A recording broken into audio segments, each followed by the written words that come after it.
La reconduction de la mission onusienne en République démocratique du Congo dérange. Elle est sur toutes les tables diplomatiques. Une délégation des experts français conduite par l'ambassadeur de la France accrédité en République démocratique du Congo a échangé avec le vice-premier ministre, ministre des Affaires étrangères Léonard Chiokitundou sur la définition des termes qui devront précéder le nouveau mandat de la MONUSCO en RDC.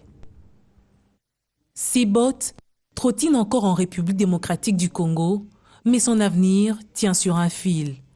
Difficile pour les Nations Unies de passer une telle situation, la vie de la République démocratique du Congo devient alors une contrainte avant la session du Conseil de sécurité du mois de mars.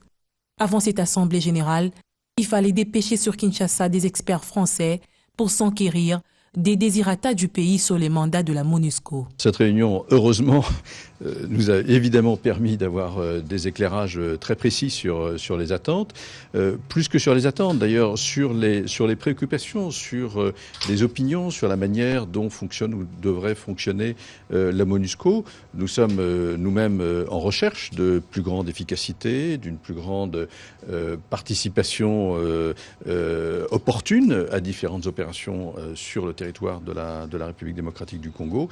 Et en écoutant nos interlocuteurs autour du vice-premier ministre, ministre des Affaires étrangères, je pense que nous avons eu les réponses à nos questions. C'est la France qui a pris à bras le corps l'option d'être à l'écoute de Kinshasa, ayant la charte traditionnelle de rédiger le projet qui devra être discuté à New York. Il était important de recueillir les avis de la République démocratique du Congo. Pour le nouveau mandat, il est important de voir d'où l'on vient. C'est pour ça la nécessité d'une évaluation du travail qui a été fait pendant toute l'année. Et nous allons prendre en considération effectivement les éléments qui vont sortir de cette évaluation pour cette fois-ci définir les termes qui vont présider au nouveau mandat qui sera accordé à la fin de ce mois.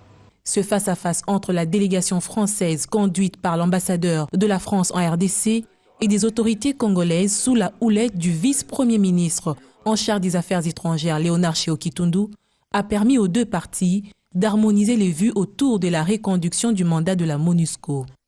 Toutes ces tractations n'ont qu'un effet voulu, celui de l'efficacité des troupes de la MONUSCO en RDC.